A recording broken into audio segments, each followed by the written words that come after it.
નમસ્કાર, હું છું નસરીન અને આપ જોઈ રહ્યા છો ધ લોકસત્તા. સાઉદી અરેબિયાના મક્કા શહેરમાં સાઉદી અરેબિયા, પાકિસ્તાન અને ટર્કી આ ત્રણ દેશો વચ્ચે એક સંરક્ષણ કરાર થયો છે. તો આ કરારથી ભારત અને પાકિસ્તાનના જે સંબંધો છે તેની પર શું અસર થઈ શકે? શું છે આ કરાર? જાણીશું આ કરાર વિશે દેશ વિદેશમાં.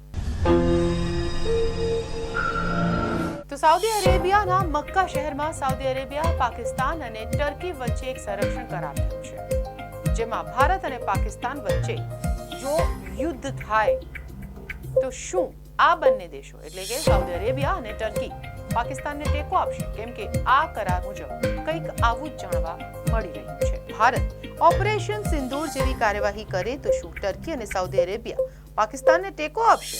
સાઉદી અરેબિયાના મક્કા શહેરમાં આ ત્રણ જે દેશો છે તેમની વચ્ચે સંરક્ષણ કરાર પર હસ્તાક્ષર તો થઈ ગયા, અને જો આ કરાર મુજબ આમાંથી કોઈ પણ એક દેશ પર હુમલો એ ત્રણેય દેશો પરનો હુમલો ગણાશે. થિંક ટેન્ક ધ બ્રુકિંગ્સ ઇન્સ્ટિટ્યુશનના સિનિયર તન્વી કહે છે કે શીત યુદ્ધ દરમિયાન રચાયેલ લશ્કરી ગઠબંધન સેન્ટ્રલ ટ્રીટી ઓર્ગેનાઇઝેશન અને સાઉથ એશિયા ટ્રીટી ઓર્ગેનાઇઝેશનમાં જોડાયાના 7 દશક પછી પાકિસ્તાન એક નવા લશ્કરી ગઠબંધનમાં જોડાઈ રહ્યું છે.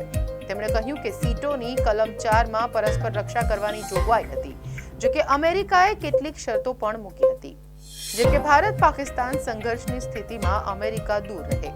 તે દરમિયાન પાકિસ્તાને વિયેતનામ યુદ્ધમાં યોગદાન આપવાની અમેરિકાની વિનંતીઓને નકારી કાઢી હતી. આવી સ્થિતિમાં પ્રશ્ન એ થાય છે કે શું ભારત સાથેના સંઘર્ષની સ્થિતિમાં ટર્કી અને સાઉદી અરેબિયા પાકિસ્તાનને ટેકો આપશે? ઓપરેશન સિંદૂર દરમિયાન પાકિસ્તાનને ચીન અને ટર્કી તરફથી મદદ તો મળી હતી. પાકિસ્તાને તે યુદ્ધ પોતાની સેના અને અન્ય દેશોના સંરક્ષણ સાધનો પર આધાર રાખીને લડ્યું. આનાથી પ્રશ્ન થાય છે કે સાઉદી અરેબિયા અને ટર્કી સાથેના સંરક્ષણ કરારો પાકિસ્તાનની ક્ષમતાઓમાં શું ઉમેરો કરી શકે? પાકિસ્તાન ભારત સામે પરમાણુ પ્રતિરોધક ક્ષમતા ધરાવે છે. એવું કહેવાય છે કે તેની પરમાણુ નીતિ ફક્ત ભારત પર જ કેન્દ્રિત છે.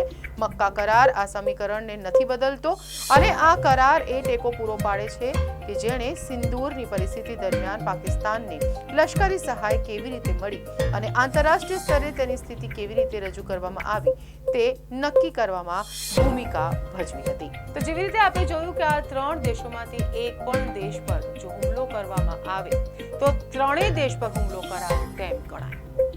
અને આને શું સમજી શકાય એટલે કે હવે ભારત શું પાકિસ્તાન પર હુમલો કરે તો એનો મતલબ એમ થયો કે ટર્કી અને સાઉદી અરેબિયા પર પણ હુમલો થયો, અને શું હુમલો કરે તો આ બંને દેશો તેની ભારે આવશે, તેને ટેકો આપશે? આ કરાર મુજબ તો કંઈક આવી જ લાગી રહ્યું છે. જોકે સમય રહેતા તમામ જે આગળની પરિસ્થિતિઓ બદલાશે તો પણ આ ચિત્ર સ્પષ્ટ થશે. હાલ પૂરતી રજા આપશો. નમસ્કાર.